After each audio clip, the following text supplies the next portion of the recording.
Welcome to Anatomy of an End, a podcast where we retrace the final days of those lost to suicide through the lens of forensic psychological autopsy.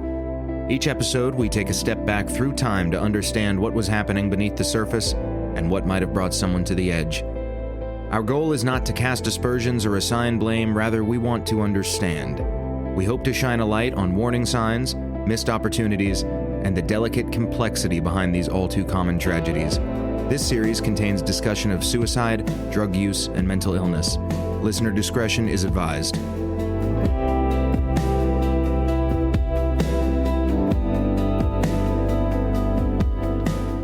Hey everybody, welcome back. I'm Davis Henry, and I'm joined as always by forensic psychological consultant D. Edward Tatum, who I know as Dana. Dana, how are you doing today? I'm doing pretty good, Davis. How are you? I'm good. I'm excited that we've released our first episode, so it's out there. Yes. It's in the ether now, and we've gotten a really positive response so far. You know, and from the individuals that I've had the opportunity to engage with on social media of various forms, it really does seem like we are entering a space where there is a vacuum for this kind of helpful conversation surrounding the topic of suicide. I agree, and I've looked at some of those interactions that you've shared with me, and it's they're very heartfelt, and they should be listened to, and they should be taken seriously, because the nature of this type of loss, as we've said before, is very different than any other type of loss in our life, and we hope to help people find ways to mitigate that loss and maybe help people avoid such loss as well.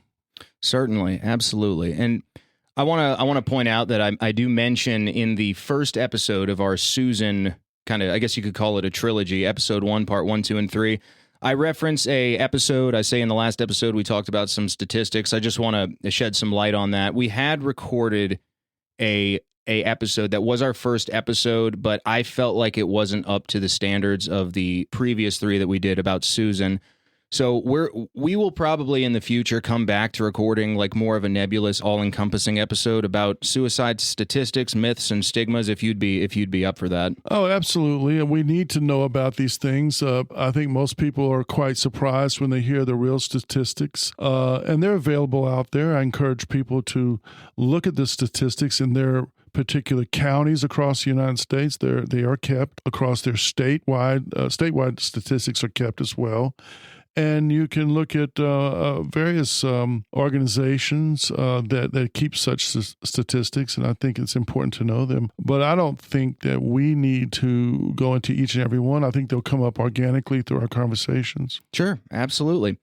And, you know, our last episode, again, was about Susan R., who took her own life in jail, rather, in 1997 at the age of 23. So this was an institutionalized individual. She, by all accounts, was not a very pleasant person. She was rather difficult, but I think the theme of that episode was along the lines of it's not always individuals who are gentle when they're drowning that require this sort of meaningful outreach. And that's, some people present pain as hostility and aggression and prideful vengeance, but today we're going to be transitioning into a different type of individual, kind of a different in a lot of ways. And Dana, this gentleman's name was William, and would you mind just giving us a little bit of a backstory about this case before we dive too deep into it? Before I go forward, I just want to add to something you just said. It's very important. I'm glad you said that, you know, it's not always the drowning person that needs our empathy, that needs our help. Sometimes someone is drowning and it doesn't look like drowning. It looks like anger. It looks like hostility. And nonetheless, they do need the help. I can tell you that you're going to hear us say this quite a few times as we go along through all of our episodes, and that is, let's get rid of what we think a suicidal or potentially suicidal person must look like before we can help them or before we engage or intervene, because there is no set way or set person that you know that's going to be suicidal. There's a stigma, or rather a myth, you know, that we think stereotypical suicidal person would be sitting on the edge of a bridge, would be crying all the time, would be sad, and so on. And that may be true in many cases, but it's not always true. And that's why many times these type of events come with such surprise to people. In this case today, we have an individual who's actually a clinician, a psychotherapist, a well-seasoned psychotherapist of over 25 years working in a frontline, high-acuity situation within a county jail. Here we are with a person who keeps people from killing themselves, deters people from the ideas of suicide, and tries to help them find help for depression or whatever psychological or emotional issues that are pushing them towards that behavior, self-harm. And yet he dies by suicide. And could you speak into this? This is a very interesting topic. Mental health providers, they can struggle with mental health issues as well. Yeah, there's a reason for that. They're human. I mean, that's the only prerequisite for struggle in this world. If you're human, there's a strong possibility that you may struggle. If you're a clinician in a high acuity situation for decades, you could very well take on the pain of other people too. It's hard to turn that light off and just go home and say the office is closed. You bring things with you. All of us do.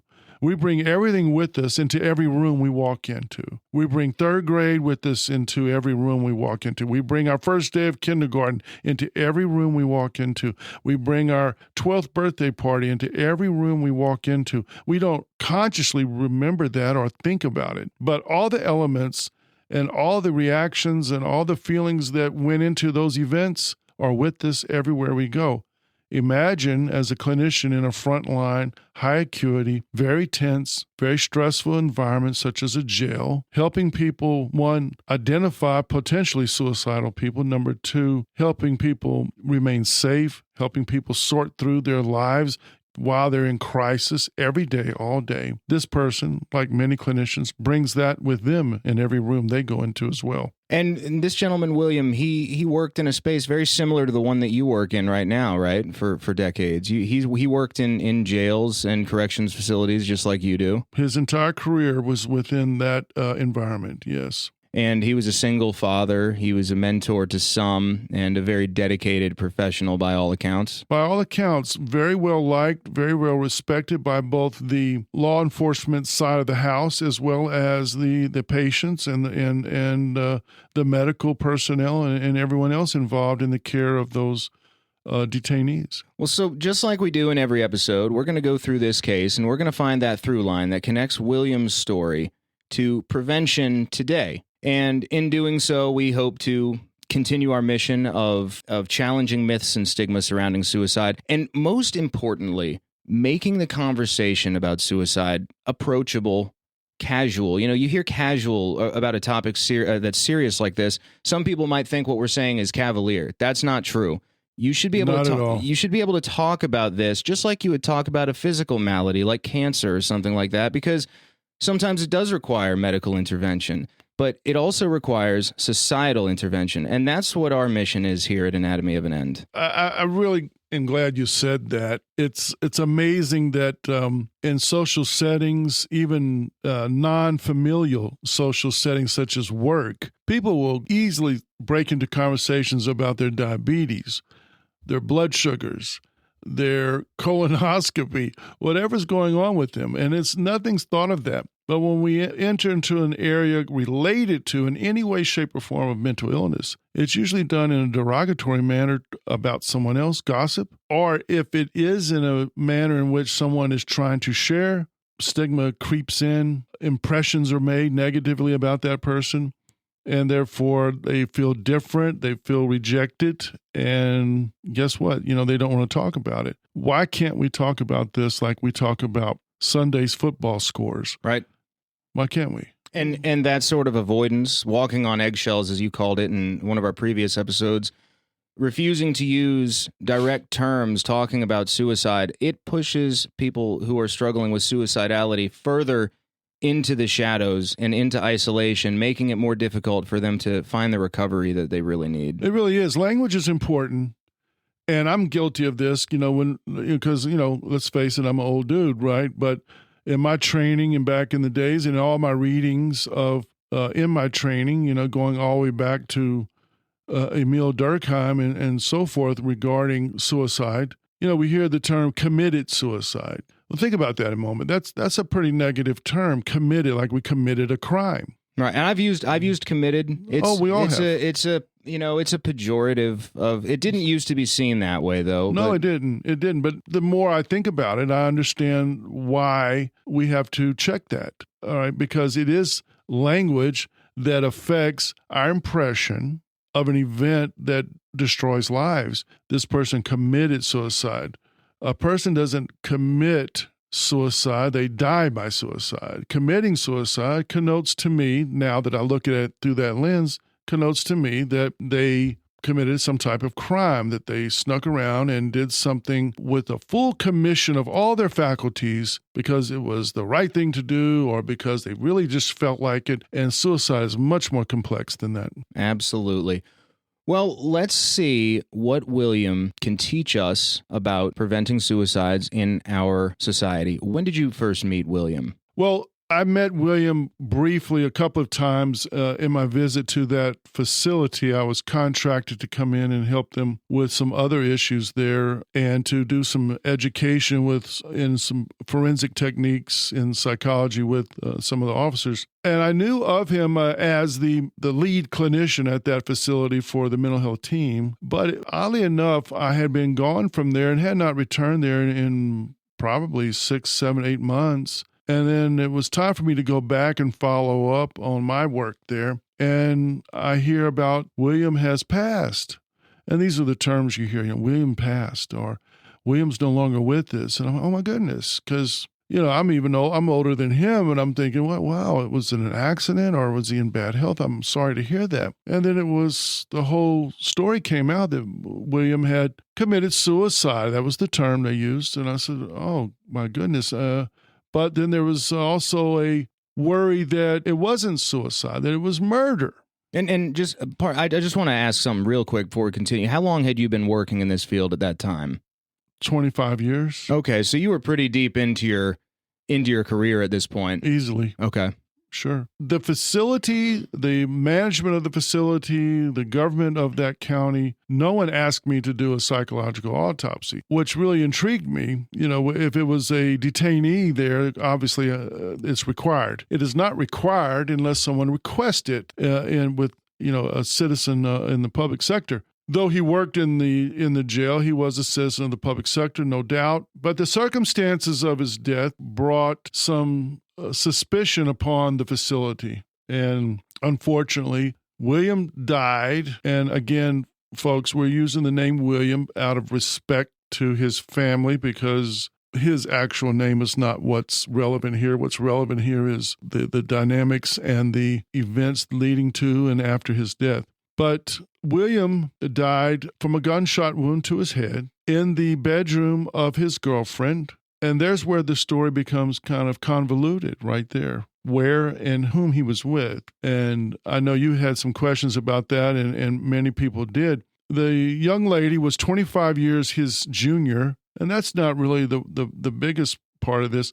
She was also a former inmate of that facility. And it appears that their affair began before she left the facility. And could you discuss briefly the ethical questions about that sort of relationship between a provider and an inmate? Oh, sure. I mean, ethically, one, if you're treating someone, obviously you're not going to have relations with that person. And various states have timelines on that because humans are humans and feelings can evolve. But generally, most places, it's forbidden or considered unethical. I agree with that. It is unethical. And at the same time, people do end up in relationships, but years after they were maybe being treated. Sometimes that's inexcusable, if that's the right word, scenario for such a relationship. In this case, though, she was an inmate, a detainee. By law and by ethics, detainees, inmates cannot consent to sexual activity or relationships of any kind. It's just like a student cannot consent to someone in control of them, a teacher, an instructor, a principal, just like a minor cannot consent to an adult. That's against the law. Same thing here, same principle. So there's a legal principle here involved here, and there's an ethical one as well.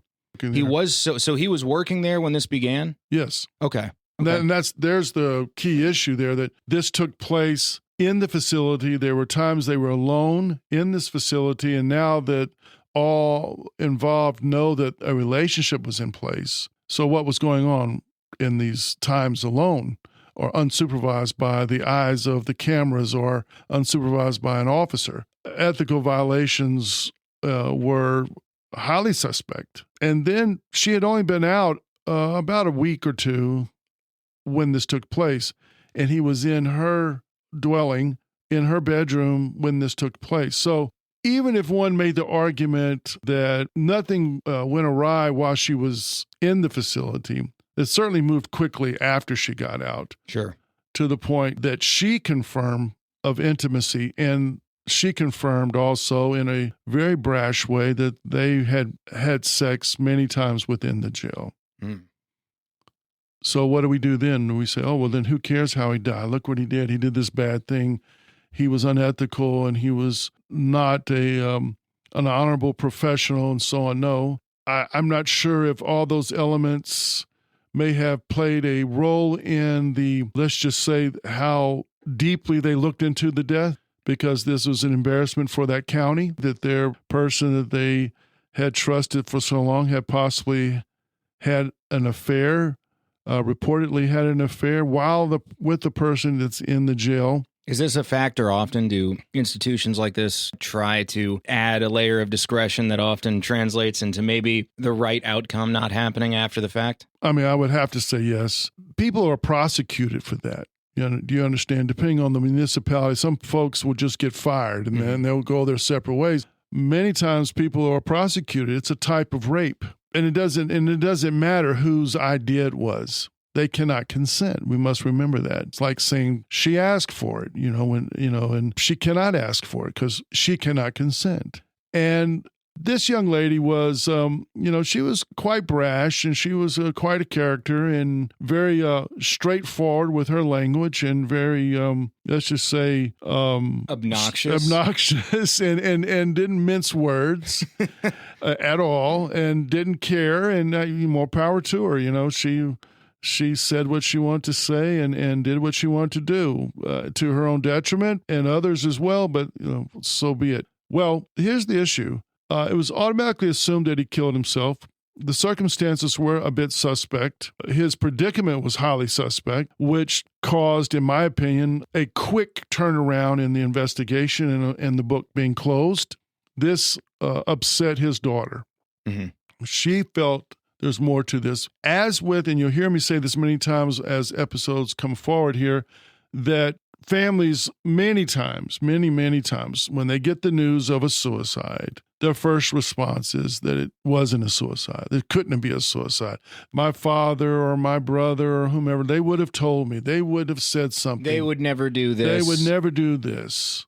If you remember Susan's mother, what did she say? Susan would never do this to me. Like it was an act towards her. Why is that, Dana? Is it because she doesn't look like someone who would commit suicide? No, because she's mean and she's aggressive and abrasive, and suicidal people are sad and crying. And obviously we're being sarcastic. That is a myth. We're being facetious and to a point and on purpose. Yes, suicidal people could be sad and crying, but they can also be abrasive. They can also be aggressive. They could also be angry. Anger, by the way, is an element of depression. And they can also be a clinician. They could also be a person that people look up to, a person who wants to help people. They could also be a person who keeps people, to the best of their ability, from turning to suicide, as in William. And suicides do not always come with obvious warning signs. They do not. They do come, though, with a great deal of unanswered questions for those left behind. Questions for many that never get answered, especially if there was not even an attempt at a psychological autopsy post-event. And that's where you come in with this psychological autopsy that almost didn't happen, correct? It wasn't going to happen at all. The facility, the government there, officials, everyone involved had closed the book. This is over. He killed himself, and this is terrible, and they move on. I get that. It was his daughter that had heard about me and had talked to some of the clinicians that still work there, and she asked me if I would do it. And I've never turned anyone down that's asked me. And I don't ask for compensation. I've never turned anyone down. If I could do it logistically, if I could get to and if I could get the materials I need and the background I need to at least offer a legitimate psychological autopsy, not just conjecture. But this was a bit touchy because, I knew him a little bit. I wasn't a friend of his. I had met him professionally and also knew the political environment of his death was suspect and tricky as well.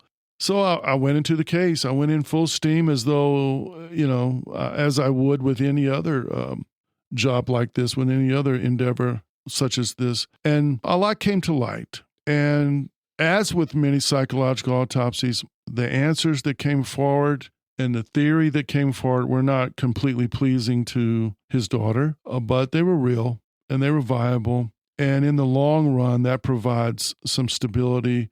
It does provide some type of solace that, in the end, her father was just a human being. And the psychological autopsy uncovered a lot about his life and possibly his motivations. But just because somebody might have made a bad decision here or a chain of bad decisions, that doesn't necessarily mean someone's a bad person, right? I certainly hope not. Because if that's the threshold, then I tell you what, everyone, we all are suspect, right? But I'll say this: when a person's in a position like his, where he constantly is helping, he's constantly giving of himself, constantly searching for ways to help people that most of society could give a crap about because of the bad things they've done or allegedly done, then what is he left with when, what's the old term? Who's filling his bucket, right? If you like, I could go into his background. Yeah, absolutely. I was about to say, let's dive into your investigation, but that's part of it. His background is pertinent here, and I'm sure it's stuff that you learned about during doing your psychological autopsy. Sure, surely. As we said, William was a 25-year veteran, clinician, frontline clinician in highly acute areas with some very desperate people. No doubt he had assessed for suicide potential hundreds and hundreds of people in his career. No doubt he had stepped people down from suicide watch and helped them mitigate the issues that brought them to the edge of acting upon self-harm ideations, and thankfully so. What we also find out, though, is, like we said, he's a human being. He was a single father, divorced many years earlier, taken on the responsibility of raising, at the time of the divorce, a 3-year-old. And he raised her alone while working full-time and also while extending and continuing his education. He took the job that he could find. He didn't set out, actually, to work in that environment. He wanted to be a psychotherapist and a counselor, but he found a quick opening when there was a job available that didn't require licensure at the time, and he took it, and he stayed with it. He felt he had found his niche, and he did. He was really good at what he did, and by all accounts. Now, that requires a lot of giving, very little taking. A lot of giving. Out there, if anyone's listening that has worked in those environments, they will tell you the same thing. It's a lot of giving, very little taking, very little receiving. His off time was spent devoted to his daughter. So he had no social life, really, other than the social life of being a dad and making sure she had all the activities and education and all of her needs were met emotionally, physically, mentally. And he did a great job. She's a wonderful young lady. He did a really good job with her. And that required sacrifice as well. He was not a old fellow at all when this all started for him. So a lot of people, a lot of peers of his who were single, did not have kids. They were out having fun on weekends and doing things. Not him. He's doing what all single parents do, male or female. He was devoted to his child. This went on for a couple of decades. And then maybe one day someone catches his eye, and maybe one day someone attempted to give to him. Mm-hmm. Or maybe one day he noticed something in somebody and his guard came down, his clinical guard came down. And what I mean by that is maybe one day he stopped being a clinician first and a father first and just became a human man who's lonely, who is without social discourse, without social interaction, engagement, who has no real community other than detainees, inmates in need, constant need, the demands of his profession and the demands and needs of his daughter, and nothing else. Colloquially speaking, we could say he maybe let loose a little bit. Could be. We could say let loose, or maybe even on a more deeper psychological level, maybe he became more vulnerable. And that's not to say that he was on the receiving end of any predatory behavior by the young lady. I'm not going to ever say that, because he was well aware of his behavior, well aware of his crossing of boundaries, because he took steps to conceal those things. So there's no doubt in anybody's mind that he understood the ramifications of something like this. Yes. if it were to get out. But his priorities changed. Right. There was always a priority to do the right thing and be the right guy in the right place at all times. At some point in his life, that became too much. And possibly at some point in his life, he said, what about me? Why not me? And do you think that maybe this happened over like a gradient? Like maybe the constant giving and giving and giving broke down these inhibitions over time, or do you think it was something that just happened like that? I'm going to say over time, and I'll tell you why. Because he worked with lots of people over time. It wasn't that this one person showed up and just, the clouds parted, the sun came in, and he heard the angelic music. That's not what happened. You have decades of working in this intense world, and it's a very thankless world as well. I can tell you that. Sure.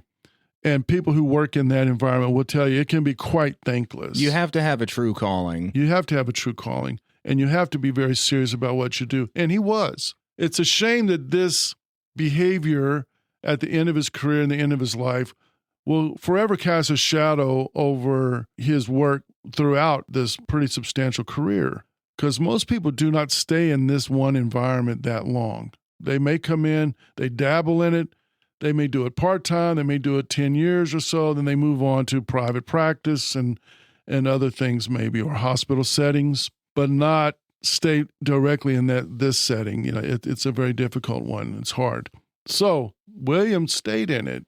So to answer your question more precisely, I believe that over time, anything can be worn down. And I believe he was worn down. I believe he had no outlet. And there's one other coinciding factor. His daughter was now grown. All right, so we all ask ourselves, who are we? What is our purpose? He had these purpose. He had this career, which he worked very hard at and did very well at, and was very well thought of because it supported his main job, be a good father, raise his daughter the right way, give her what she needs. Okay, now the daughter being raised, that's over. She's grown, she's gone, left the home, she's married, right? No kids at this time, so he's not a grandfather. She's out of the house, and now he's this older guy. Do you think he would have left this profession if not for his daughter? Do you think he stayed there with that motivation and drive out of responsibility to her? I couldn't really answer that. I would say that it certainly could be a factor. It had to be a weighing factor because, we all, like in any profession, we get tired and we think, I wonder what else I could do, right? But it doesn't work out. We stick with what we know, hopefully, and our opportunities that burden the hand. I have this job and I'm doing fine, and people stick with it. in that arena, jails, prisons, forensics, the pressure can be so much that you have to ask yourself, why am I doing it? It can it be that the satisfaction of doing a good job and helping people? Can it be the pay? Which is probably not. Or can it be that my responsibilities demand that I don't have a hiccup? I can't quit my job and wait 3 months and find another job. I have responsibilities. I have a mortgage. I have a child, and so on. So, I would say all those factors are things to consider. But now you got to remember, now his daughter's grown, and now he's not a young guy anymore. And so socially, what is available to him? What was available to him socially became what was something he sees every day. Right. So we have this problem where his life outside did not exist. His only life that existed was his job. Mm-hmm. Men over the age of, in their mid-60s, sometimes, and statistics will show you that they can become suicidal. It's a big demographic. It's a big demographic. And why is that? Because many of them lose an identity when they stop working. And people need an identity. It's intrinsic to humans. Sure. I mean, it sounds so cliche, who am I? When you talk to folks, they'll tell you who they are, right? Hey, how you doing? Good. What do you do? How many times do you get on a plane and someone asks you, complete stranger, so where are you going? And you tell them where you're going. What's the next question? What do you do? What do you do? Oh, I do this, I do that. Translation, I am this, I am that. But did he realize that his identity was fracturing at the time, though? Because going back to what we were talking about, the importance of identity, surely at some level he must have understood that when he began that behavior, he stopped being that fine, upstanding clinician that everyone knew him as. I believe so.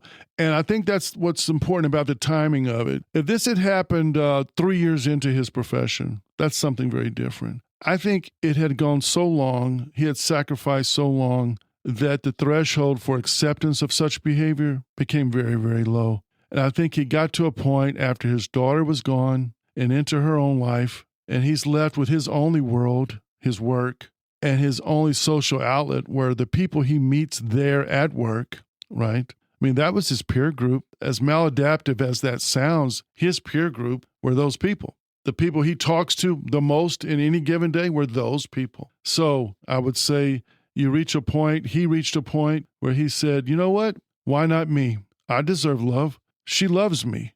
He thought this person loved him. She wants me. He wants to be wanted. Human beings want to be wanted. William wanted to be wanted.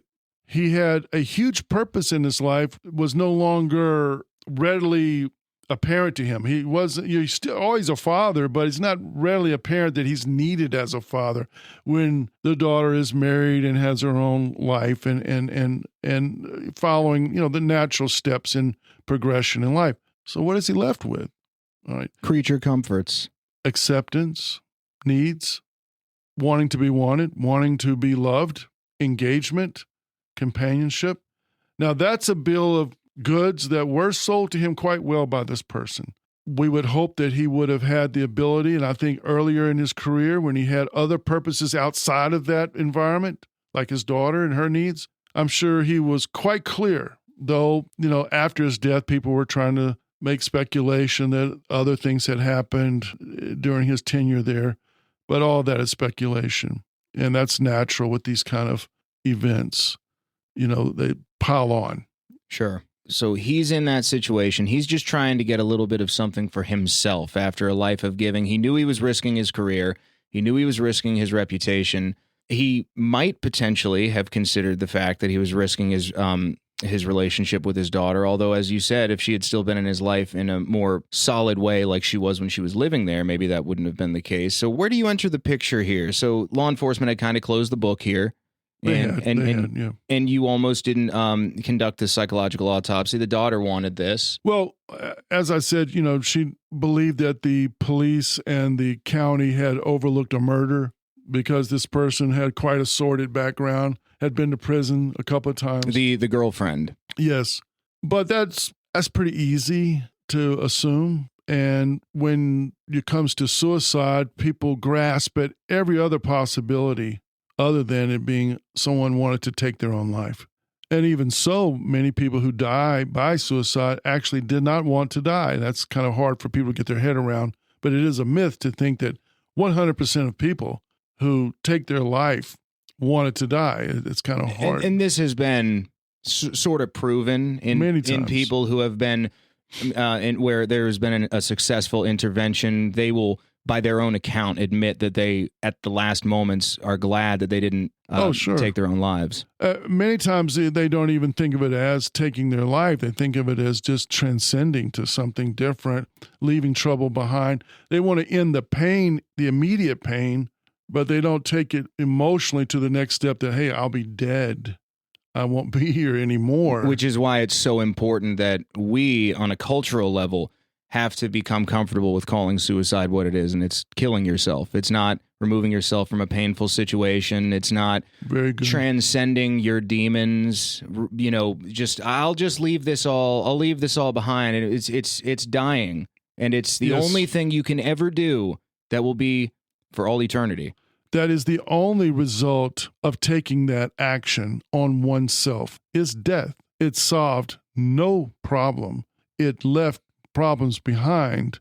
They didn't mean to leave problems behind, but it does, because people don't receive it like any other loss of life, as a car accident, heart attack, cancer.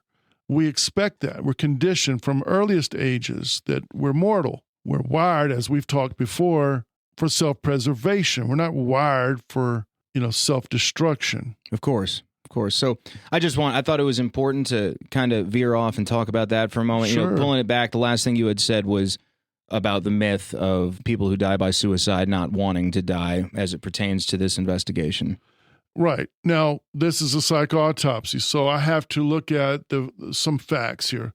The modality of his act, gunshot wound to the head. So that's a very determined act. It wasn't an overdose where, well, I might die, I might not die, I'm going to take a bunch of pills and we'll see what happens, this type of act. It wasn't a gesture of cutting that could have been intervened and he could have been saved. It was a gunshot wound directly to his left parietal lobe. So that would indicate he was trying to kill himself, in no uncertain terms? Yes. Was it pre-planned?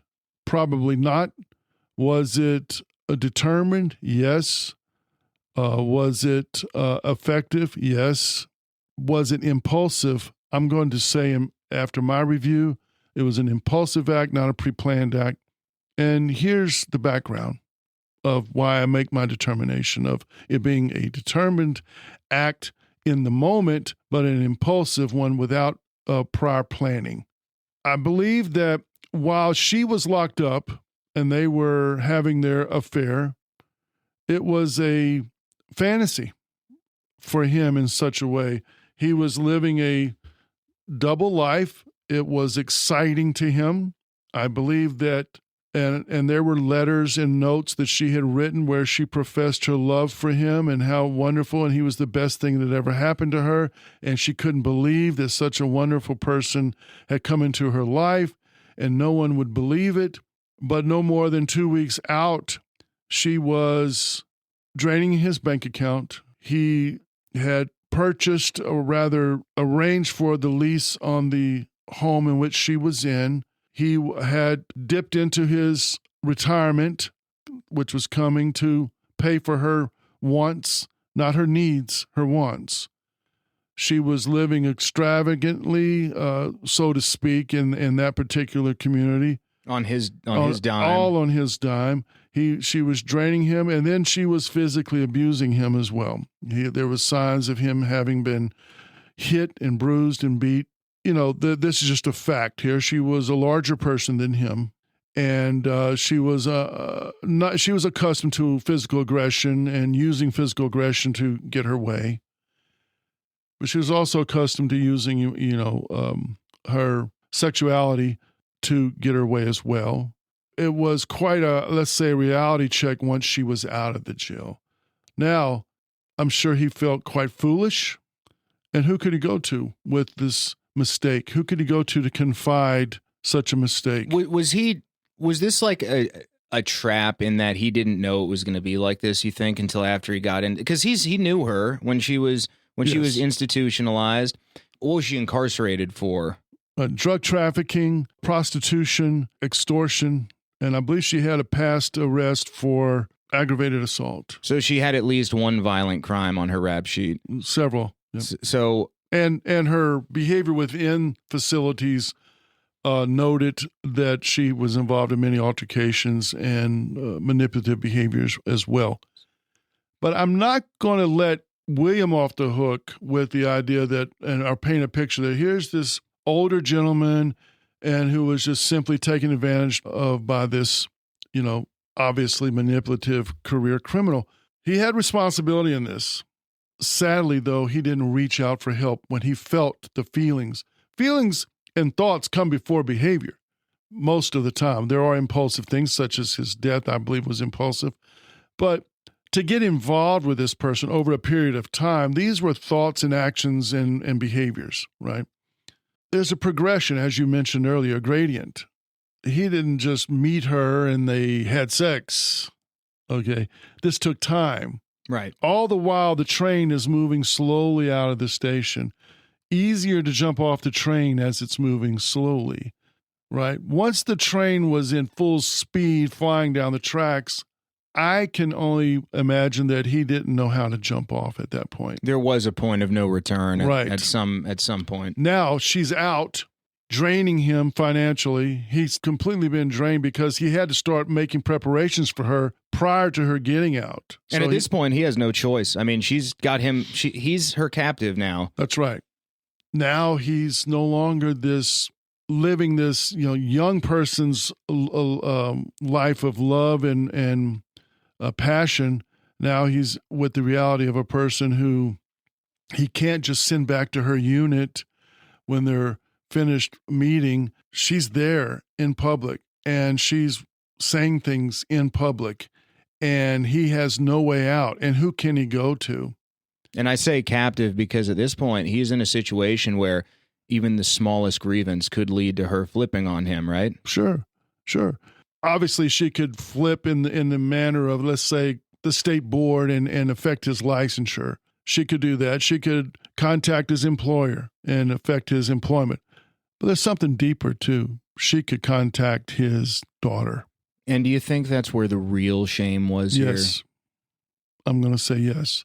Which put me in a difficult position because you think about this. I go to her and I say, well, I can't say, though, I believe he took these steps to end his life because he didn't want to hurt you or was shamed or regretful about something that would embarrass you, because the survivor would then take on some guilt, which is an incongruent response to suicide. Many survivors, that are left behind, take on a great deal of guilt as part of the process after the death of a loved one.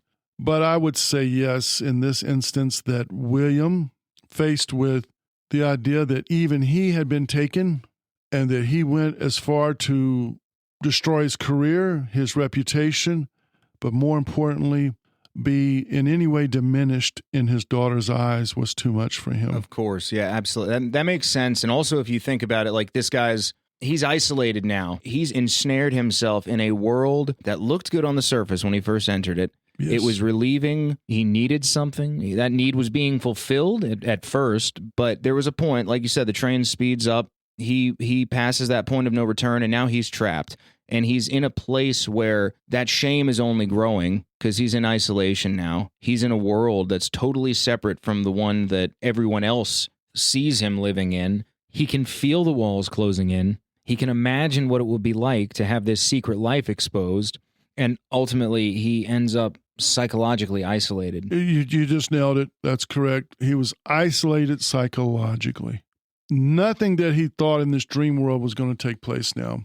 And I'm not trying to create sympathy for him as though he is a victim of this person. He was a victim in many respects, but he was also a willing victim due to his own inability early in his career to develop engagements and social connections with people that would have kept him from being vulnerable would have kept that threshold higher as he went through his career and got older and his daughter left and he was no longer needed as a father as much. His purpose changed.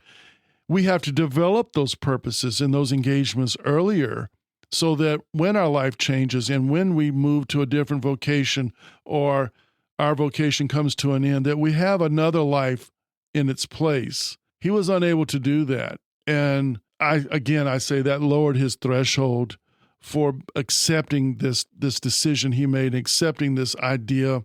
Whose idea was it first? Was it hers? Was it his? I don't know. And it doesn't really matter. It doesn't matter. People will blame her first because everybody loved William. But in the end, William didn't love William enough.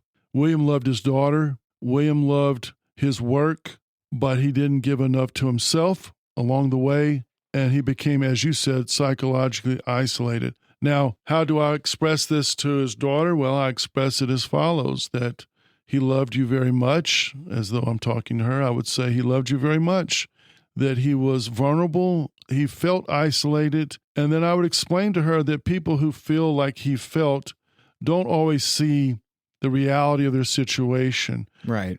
So there's no blame for her to take on, no guilt she should be taking on because it's incongruent to the situation. She had nothing to do with his decision-making except for the fact that he would never want to harm her. And in that moment, I believe, and that's how I have to say it, I believe that he would rather take his life in a quick manner than something harm his daughter over a period of time by way of his reputation being demolished, newspapers, and things like that.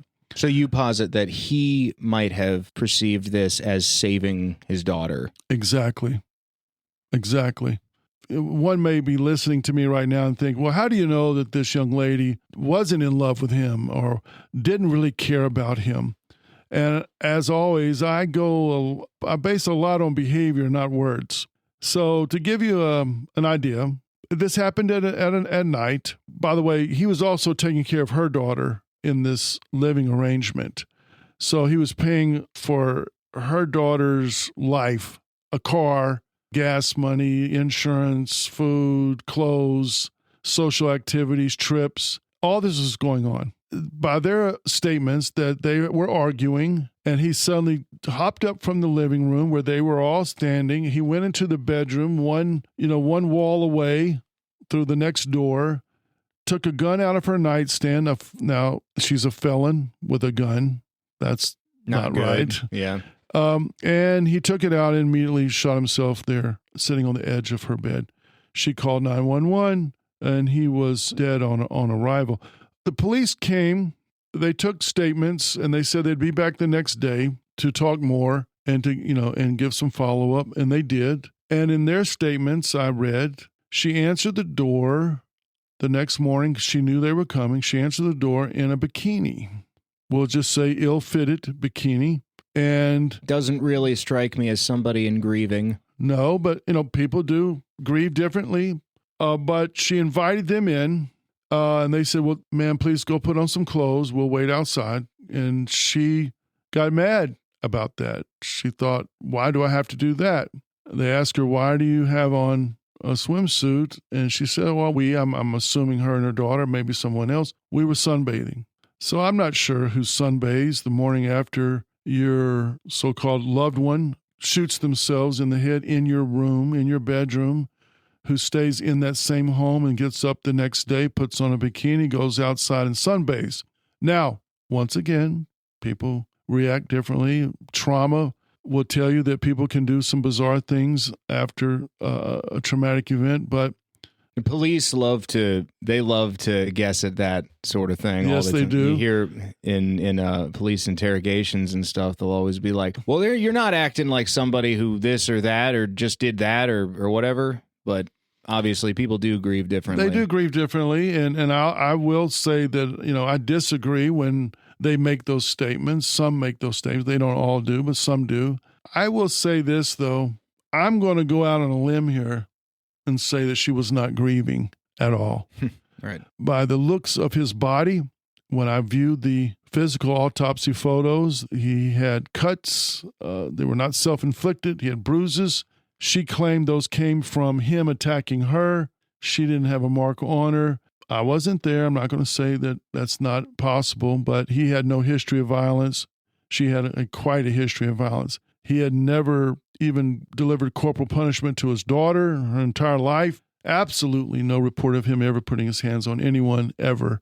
And he was bruised and cut. He also had his car had been keyed. She had gotten mad and tore the seats in his car with a knife.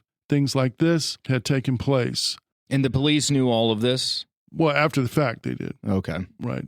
Because you examine, everything. Like, in particular, the car stands out to me because his daughter told me he had just purchased a car the year before and it was completely trashed. But he was known to be a meticulous person who kept things nice and neat. But she had been using the car for 2 weeks, and they had these arguments, quote unquote. I imagine there were no witnesses to these arguments, but one can say that should he or had he ever objected to her using his credit cards or everything else she was doing, I imagine it was met with threats and it looks like physical violence, and he had no recourse. So what are we looking at? Looking at a clinician who screens people and assesses people for self-harm, works hard to keep them from self-harming or killing themselves, and ironically dies by suicide. All because, in my opinion, he reached a point in his life where he lost identity. He lost vocation, meaning, the identity associated with his vocation of being a father, and sought love and acceptance from someone, which gave him a feeling of romance, intrigue, excitement, until she got out. Very different, once the person's out of the jail. Sure. So just want to ask, you did say that that law enforcement closed the book on this. They did their investigation. They did end up seeing those things, though, right? Like the torn car seats, and they recognized that he had some bruises and stuff on his person. Yes. There are no witnesses to, how those things took place, though.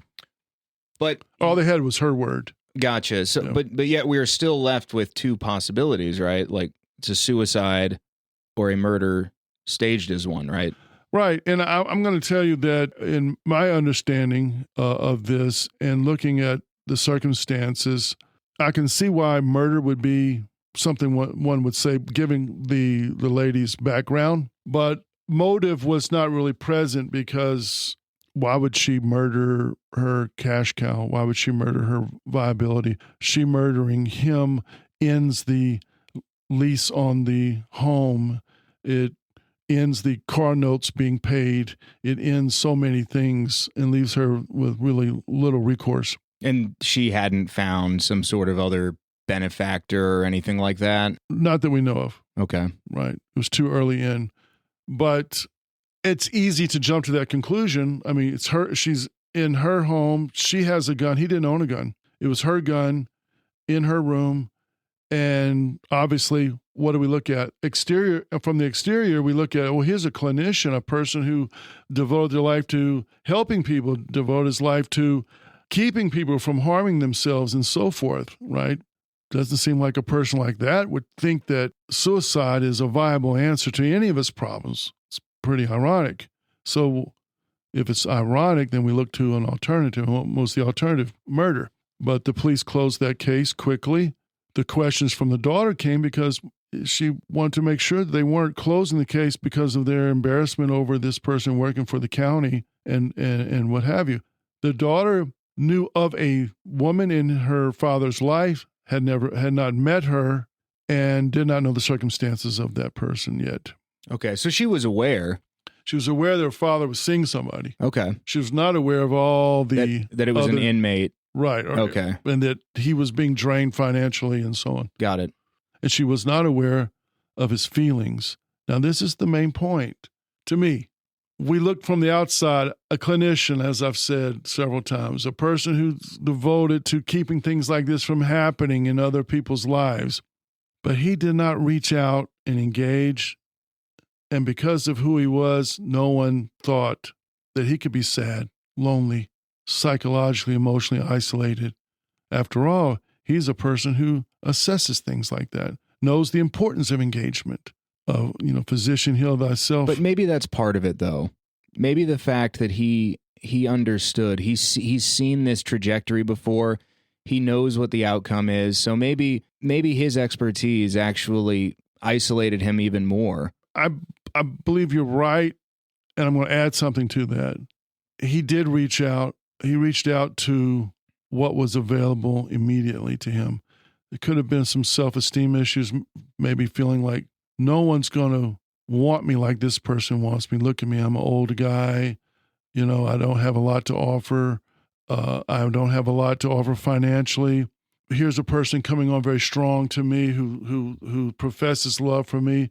Some things, these are words, let's remember, he probably has not heard in a couple of decades, except maybe from his daughter. I love you, Daddy. Sure. And we all need that. That's part of the human condition. There it is. Even people like him needed that. And here he was in a place where he was seeing and hearing that every day he came to work from this person.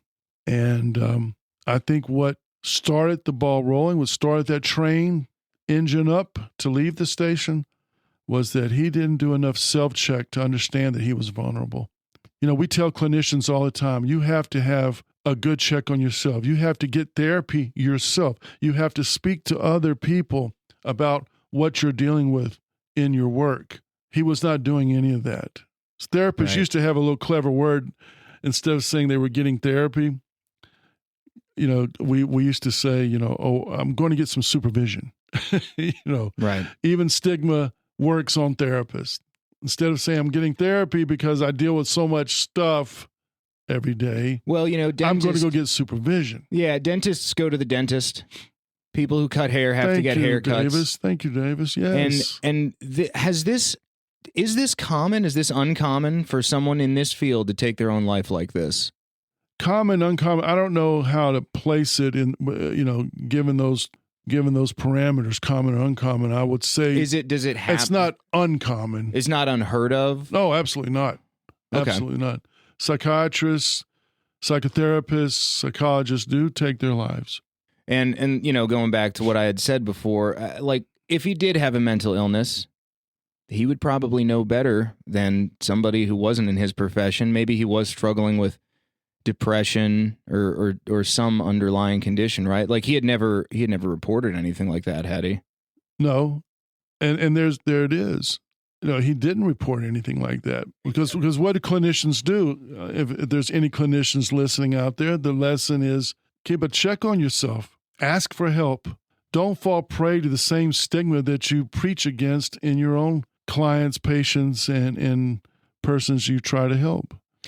And I think one of the biggest takeaways here is that people helping others can be suffering themselves. And this isn't just in reference to people who are professional clinicians.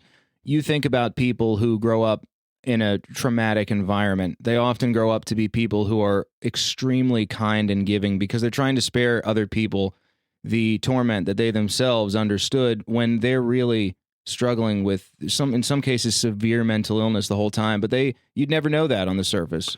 I would absolutely agree with that. And as a clinician, you're also faced with this idea, this image of you as seen through the eyes of the person you're working with, the client, the patient, that you're an answer person. You're not really an answer person, but you're seen as a person with answers. So therefore, if you have a problem, how good could your answers be? If you suffer, then how can you help me? So so clinicians often keep their suffering or their pain or their mental illness quiet, do not ask for help as they should. More and more do now, but for decades they did not, because if I am mentally ill, then how can I be seen as a person that can help you if I can't help myself? And it's a trap. It's a cognitive trap. It's a cognitive distortion. And he was experiencing that. He understood he was up against his values here. Yes, he was.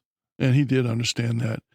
And when it came to a boil, the person he chose to take it all out on was himself. And as with many people who take their lives, in that quick moment, they think that their action, though hurtful to others, and they know it's going to be hurtful to others, far outweighs the ramifications of whatever secret may come out or what have you, if that's the case, if there are secrets that they want to avoid, if there's shame they're trying to avoid.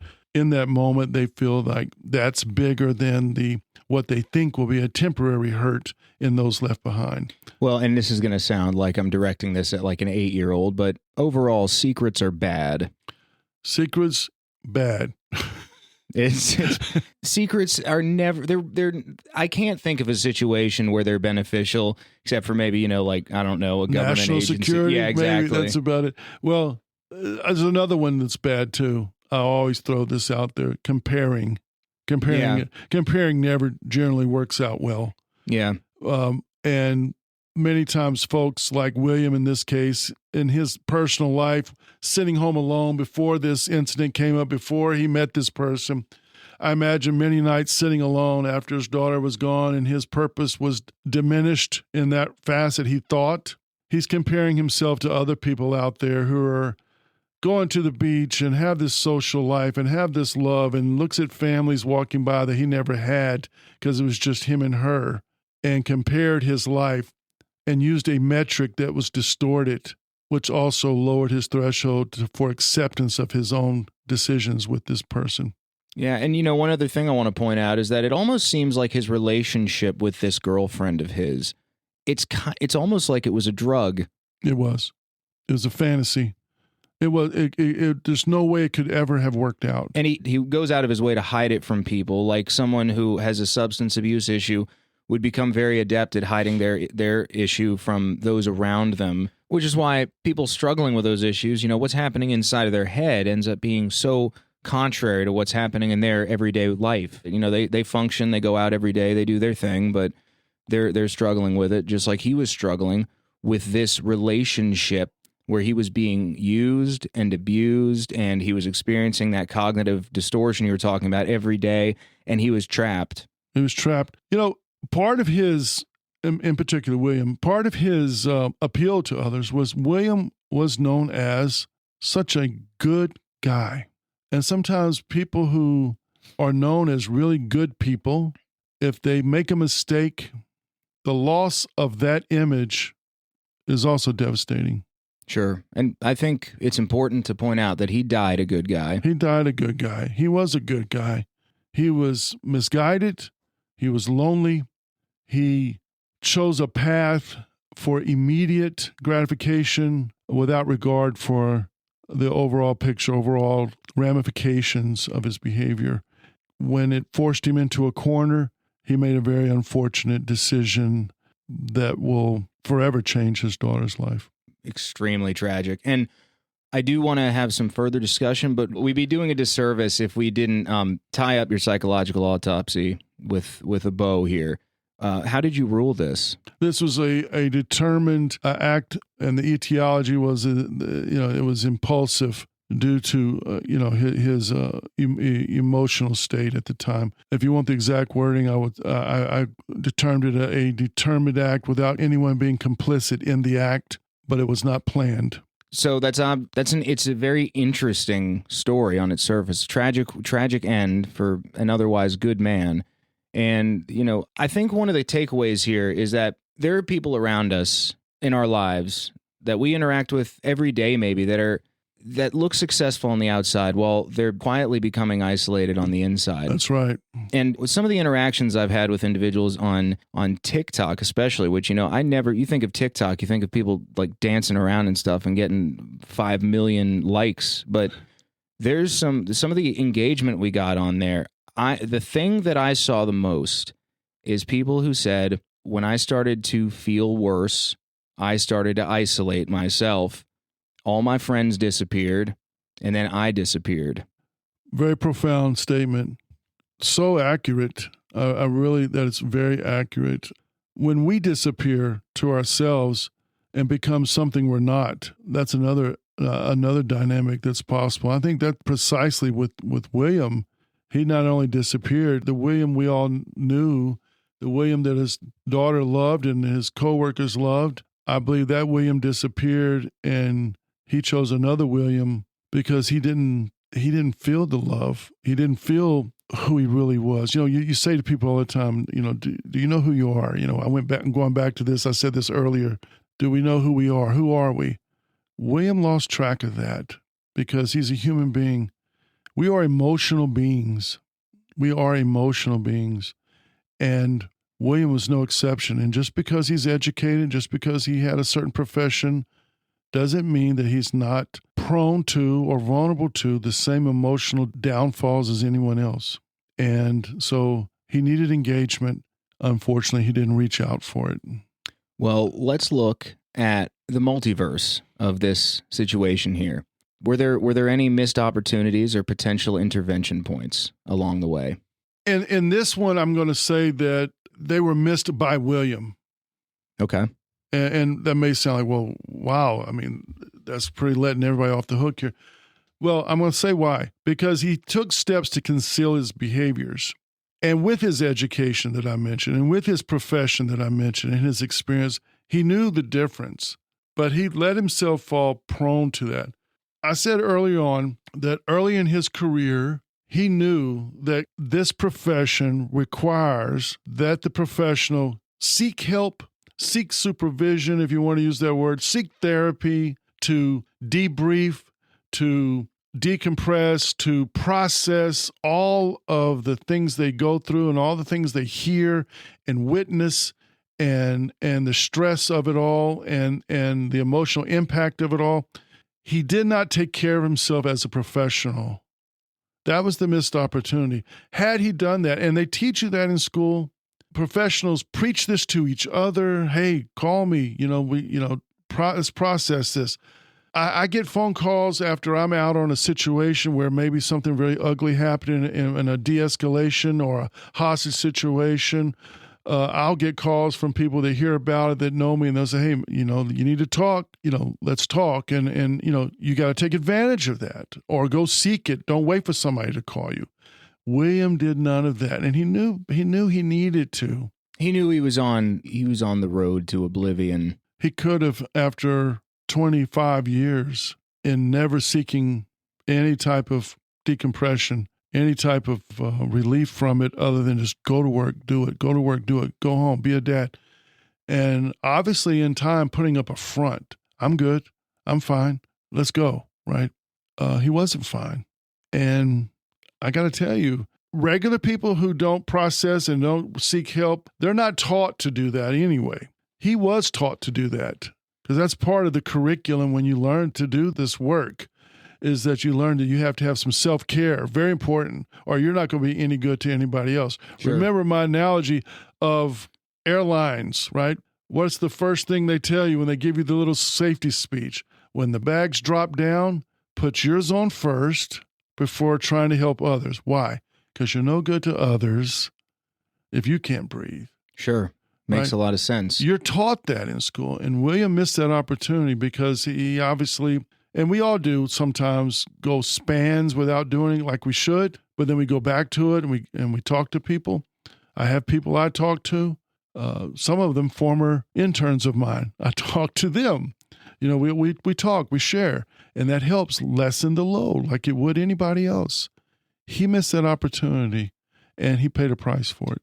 I think another takeaway here is when you isolate, your problems are in a vacuum where they're sustained by that isolation and they get bigger and bigger and bigger. And you start to think of them as being bigger and bigger and bigger. But the moment you open that door and you start to talk to people about those problems, they immediately shrink. They don't go away. They get smaller and they seem to be more manageable. That's why engagement is so important. It is the word that you and I use quite a bit, engagement. William did not engage at times that he should have. Maybe he felt he didn't have the time. Maybe he felt, sometimes we feel it's selfish of us to engage because we have so many other people we have to deal with. But he did not engage, and he paid the ultimate price for not engaging at times he was trained to do. I can tell you that he had quite a legacy of helping people. He did not have a legacy of helping himself. What would you say to other Williams that may be out there today where they found themselves into a situation where they've become deeply isolated, whether it be because of some external factor that's causing them shame or just because of a mental health issue that they've been having, what would you say to somebody who is pulled back from everybody, is living in that world where they feel like they can't free themselves from it? Somebody who would say, like, I just can't get out of this box. I feel guilty for feeling this way. I feel like there's no one that I can turn to because I don't think anyone will understand, or it might ruin my job. It might ruin my relationships. It might even ruin my own identity. What would you say to someone who felt that way? See, I would say to them, what would you say if your daughter, sister, brother came to you with those same issues? What would you say to them? You would say, come to me, talk to me. Now, why don't you say that to yourself?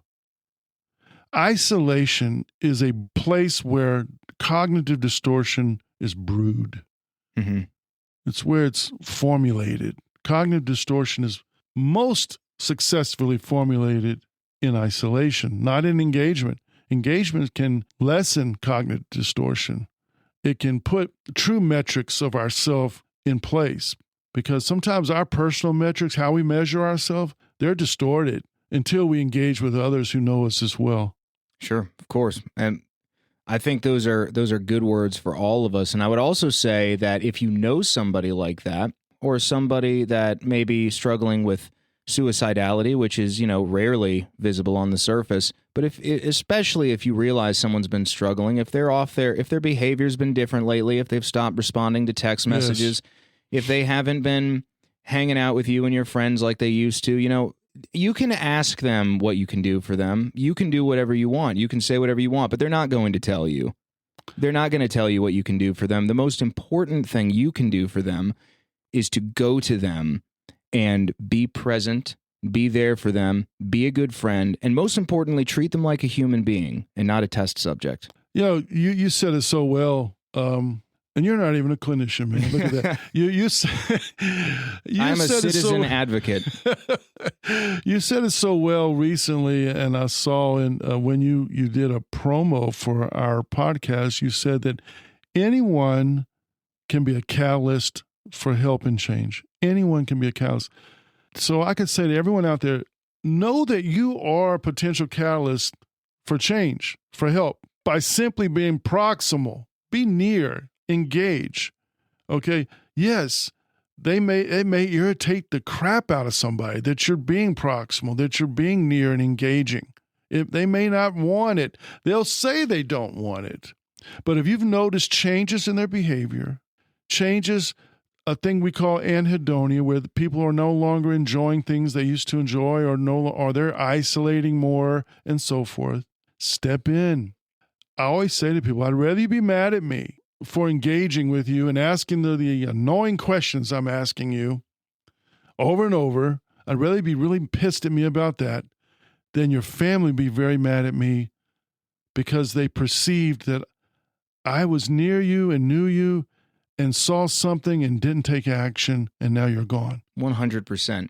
And there's two sides to this coin. When we advocate for societal engagement, we're not denying that sometimes clinical intervention is just the only thing that you can do. Sometimes it gets to that point, and there's no discounting that. Sometimes that is what it takes, and it's really past the point of you being able to be a good friend, someone out of their mental health crisis. But what we're saying is that casual conversation about the topic of suicide will start a chain reaction in society.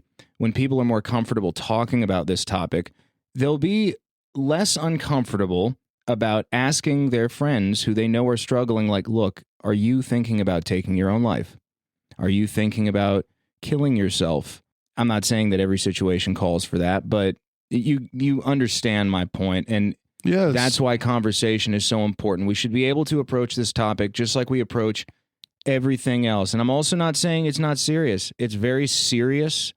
It's one of the most serious things you could talk about, but that doesn't mean you have to leave it sitting in the darkness because it's so unapproachable or horrific that you can't even talk about it.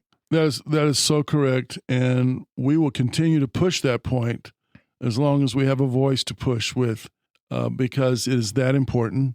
I've witnessed it, you've witnessed it, and I also have been a victim of stigma in my own perception of things has stigmatized myself. And I can tell you that this has gone on for a long time. And thank goodness that 36 years ago, I broke free from stigma and decided to embark on truth and embark on the ideas that you just expounded upon of just engagement, open talk, straight talk, no dancing around, using real language, and no longer, walking on eggshells, as you said earlier. Thank goodness for that, because that's where the change happens, and that's how people can move on with their life, because you're not stuck in this. Suicide is not something that's determined for you. You don't have to do it. Absolutely. And if you feel right now like there is no other answer, I want you to just do us a favor. If you're in crisis, reach out to 988. You can dial that on your phone, and someone will answer on the other side that will help walk you through your difficult situation. You know, there is always hope. And it's not just for you if you're feeling that yourself. If you know somebody like that, you can also reach out to 988, and they'll give you some valuable insight as to how you can interact with that person, and if it comes to it, how you can intervene in a meaningful way. Look, you might make some people angry at you if you think that you need to intervene like that, but it's very important. You know, like Dana said here a second ago, it's better for them to be mad at you than to be dead. And if you need to intervene like that, 988 will help you walk through that process. That's right. They'll get over being mad. They'll get over it. Now, next time we're going to talk about something that we haven't really touched on yet. We're going to talk about, I suppose we have in that Susan was in an institution, but we're going to talk about our systems on our next episode. We're going to get into that facet of this too, which there's a lot of room for improvement in our systems as well. And I've heard time and again from a lot of people how they just felt like there wasn't enough emphasis on mental health resources for those who lost a loved one or a friend to suicide. We're going to kind of talk about that a little bit, and it operates in an adjacent space to the next case we'll be covering, right? That's right. I'm looking forward to it. In the meantime, please engage with those that you love, engage with those that you care about, engage with strangers that you feel need help. It's okay. Absolutely. Thank you all for listening. Stay safe, stay healthy, and remember to engage with people. See ya. See you.